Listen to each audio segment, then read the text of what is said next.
जी ने, और अब मैं आग्रह करता हूँ पूज्य गीता मनीषी जी महाराज से कि वे भी अपनी वाणी की कृपा हम पर करें। वे 7 नवंबर को दिल्ली के कात्यायनी मंदिर में जब इस पद यात्रा का प्रारंभ हो रहा था तब भी हमें आशीर्वाद देने के लिए वहां उपस्थित थे। उन्होंने गीता के महान संदेशों को घर घर तक, हर बच्चे तक पहुंचाया है। आज वे पुनः इस पद यात्रा के विराम दिवस पर हमारे बीच है। करतल ध्वनि से उनका अभिनंदन करिए। पूज्य गीता मनीषी जी महाराज। वंदे मातरम, वंदे परंपराम, वंदे वसुंधराम, वंदे महापुरुष के चरणारविंदम। श्री बागेश्वर बांके बिहारी मिलन यात्रा जो 7 नवंबर को दिल्ली की एक सिद्ध पीठ से, मां कात्यायनी की पीठ से प्रारंभ हुई, आज पद यात्रा के रूप में संपूर्ण हो रही है। ये यात्रा वस्तुतः एक नया इतिहास लिखने की यात्रा है। ये यात्रा एक नया विश्वास जगाने की यात्रा है। ये यात्रा एक नया प्रकाश फिर से प्रकट करने की यात्रा है, जो कहीं ना कहीं बादलों में कुछ लुप्त सा हो गया था, ढक सा गया था। भगवान कृष्ण ने अर्जुन को उपदेश देते हुए कहा कुरुक्षेत्र की धर्म धरा कर कि पार्थ, मैं कोई नया उपदेश तुझे नहीं दे रहा। यह योग तो सूर्य से प्रारंभ है, सूर्य को दिया था। हाँ, बीच में कुछ काल ऐसा आ गया था जब यह योग कुछ नष्ट प्राय हो गया था, और हम सब भी देख रहे हैं कि एक ऐसा काल जहां कहीं तुष्टीकरण की नीतियों के बादल, कहीं तथाकथित धर्म निरपेक्षतावाद के बादल हमारी भारतीयता के, हमारी सनातन दिव्यताओं के सूर्य के आगे बिल्कुल एक आच्छादन सा बन गए थे।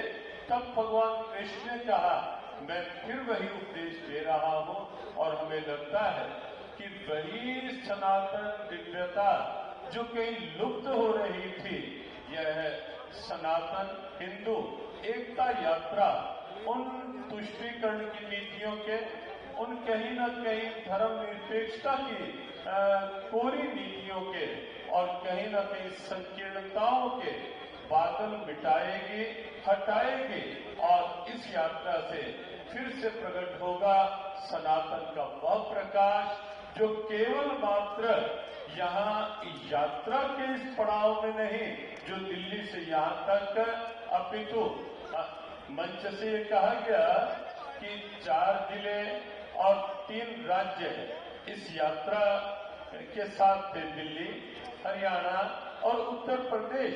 लेकिन वस्तुतः ये यात्रा केवल 3 जिलों तक के लिए नहीं थी। ये यात्रा पूरे भारत में एक नया इतिहास लिखने जा रही है। आप ये विश्वास करें, एक ऐसा इतिहास जहां सनातन फिर से एक हर हृदय का स्वाभिमान बनेगा, जहां राष्ट्र फिर से राष्ट्र की अस्मिता, जन जन के भावों में एक नई पहचान बनेगी, जहां पूरी परंपराओं का फिर से सम्मान भारत समझेगा, और भारत के उस सम्मान को पूरा विश्व समझेगा। ये यात्रा उस प्रकार का एक नया अध्याय, एक नया इतिहास लिखेगी, ऐसा निश्चित और निस्संदेह हम सबको विश्वास है। जिस ढंग से यहाँ यात्रा में, जिस ढंग से देखा गया, प्रारंभ में भी, कल भी संस्कृति विश्वविद्यालय से कुछ कदम चलने का योग, जिस ढंग से मृदुलकांत जी ने कहा कि वास्तविक सेलिब्रिटी तो ये सामने वाले हैं, कितने कष्ट सहकर, कहाँ पड़े हैं तो पड़े हैं, कहाँ कोई पता नहीं कहाँ विश्राम को स्थान मिलेगा तो भी चले जा रहे हैं, कब खाने को मिलेगा तो भी चले जा रहे हैं, कहाँ पहुंचना है वो बागेश्वर सरकार जाए जहां ले जाए, लेकिन चले जा रहे हैं, चले जा रहे हैं एक संकल्प के साथ अपने भाव जोड़ने के लिए।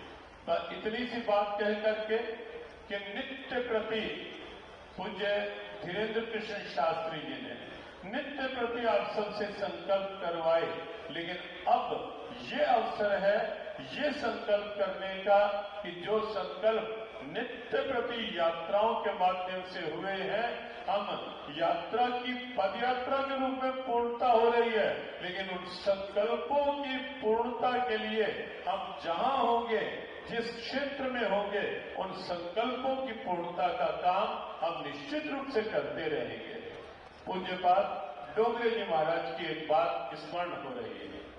उन्होंने एक बात अपनी श्रीमद् भागवत कथा के विश्राम के अवसर पर कहा कि कथा कभी संपन्न नहीं होती, कथा का कभी विराम नहीं होता, कथा का विश्राम एक नई शुरुआत होता है। हर कथा का विश्राम एक प्रारंभ होता है कि जो कथा में सुना है, अब तो बारी है उस बात की कि वो कथा कैसे मेरे हृदय में आए, मेरे जीवन में आए, वो निरीक्षण करने की बारी है। और हमें भी लगता है कि ये यात्रा की पूर्णता नहीं, ये एक प्रारंभ है, एक नया प्रारंभ।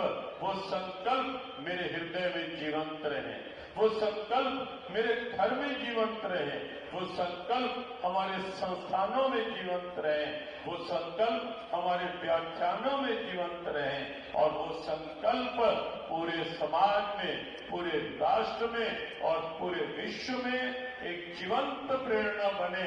हमें लगता है कि ये यात्रा वह जीवंत प्रेरणा निश्चित रूप से पूरे विश्व में जागृत कर रही है, करेगी। ब्रज से संबंधित एक बात कहकर वाणी को विश्राम।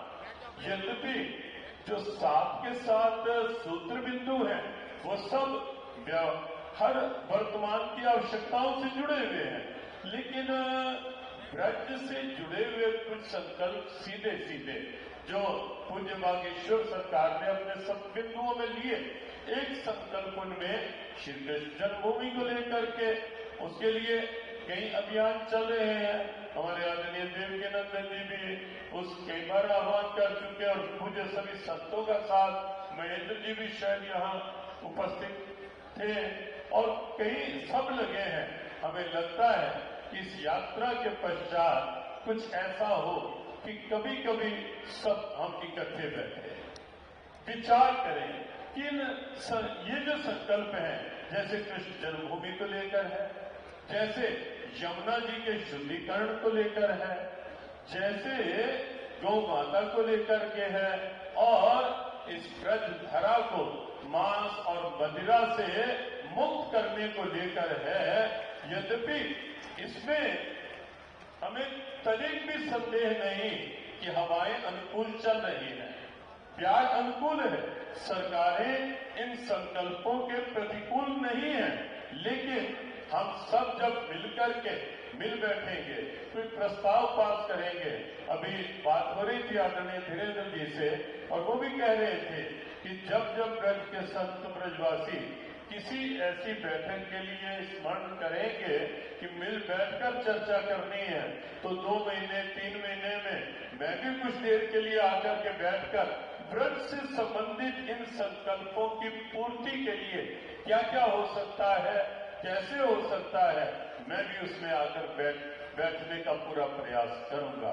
तो हमें लगता है कि ये यात्रा पूरे राष्ट्र की अनेक समस्याओं का समाधान तो बनेगी, लेकिन ब्रज से जुड़े इन जीवंत प्रश्नों का भी एक उत्तर इस यात्रा के माध्यम से निश्चित रूप से पूरे ब्रजवासी इनको मिलेगा, पूरे ब्रज से प्रेम करने वालों को मिलेगा, पूरे श्रद्धालुओं को निश्चित एक समाधान मिलेगा, इस यात्रा से एक सकारात्मक उत्तर मिलेगा। सभी मंच पर उपस्थित पूज्य संतों की पावन उपस्थिति जो इस यात्रा का एक मजबूत संबंध बने, प्रारंभ से लेकर के मध्य मध्य में भी अनेक संतों का आगमन होता रहा और निश्चित रूप से वो एक मजबूत संबंध है ही।